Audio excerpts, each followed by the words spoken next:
खेल। मेरा नाम अंशी वैद्य है। मैं शासकीय कन्या उच्चतर माध्यमिक विद्यालय टीकमगढ़ की कक्षा 12वीं की छात्रा हूँ। मेरा विषय है खेल।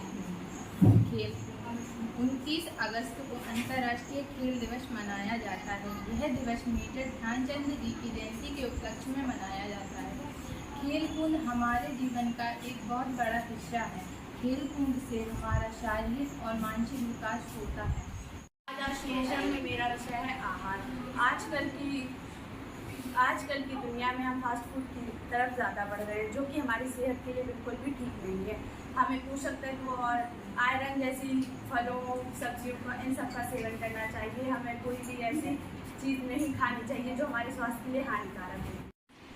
मैं भारती वाल्मीकि शासकीय कन्या उच्चतर माध्यमिक विद्यालय टीकमगढ़ क्लास 12 सेक्शन ए की छात्रा हूँ। आज CCIT के आशु भास्कर में मेरा विषय है ट्रैफिक के नियम।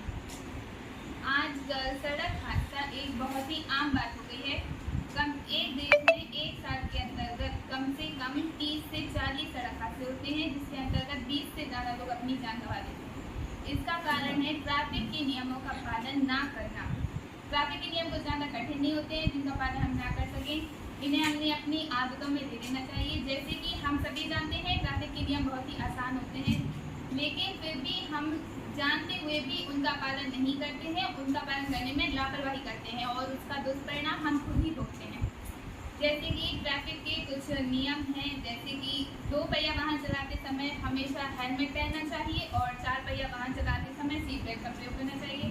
शराब पीकर कभी भी ड्राइविंग नहीं करना चाहिए और सड़क पर चलते समय हमेशा बाईं ओर चलना चाहिए ताकि विपरीत दिशा से आता हुआ वाहन आपके दाहिनी ओर से जा सके। मेरा नाम रौनक सेन है।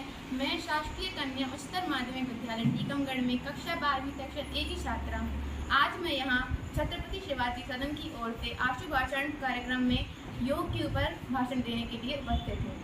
तो योग के महत्व से हम सभी भली भांति परिचित हैं। योग हमारी भारतीय संस्कृति का शुरुआत से ही बहुत ही अभिन्न अंग रहा है। योग से हम लोग वैदिक काल से ही परिचित हैं। वैदिक काल से ही हमारे भारत में योगियों द्वारा योग किया जा रहा है। योग से हमारा मन और शरीर संतुलित रहता है और योग से हमारा मन एकाग्र होता है और योग हमें अनुशासन की शिक्षा देता है। कूलर, फ्रिज, पंखा इन सब का यूज़ करते हैं और हम इन सब का यूज़ उस समय कर लेते हैं तो हम सोचते बहुत अच्छा है, हमारे लिए बहुत इम्पोर्टेंट है, लेकिन आप सभी नहीं जानते कि इनका हमारे पर्यावरण पे बहुत बुरा असर पड़ रहा है। और आज उसी का ये परिणाम है कि AC ज़्यादा होने से पेड़ कम हो रहे हैं और हम सभी को गर्मी लग रही है। तो आप सभी को वृक्ष के महत्व पता है, छोटे से पढ़ के आ रहे हैं, लेकिन हम लोग मानते नहीं हैं। अगर हम एक वृक्ष लगा नहीं सकते तो वृक्ष काटना भी एक बहुत बड़ा बोल सकते अपराध है।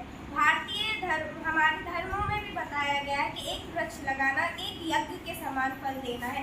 इसलिए अगर हम वृक्ष को लगाएंगे तो हमें भी हमारी आगे आने वाली पीढ़ियों को भी सहायता मिलेगी।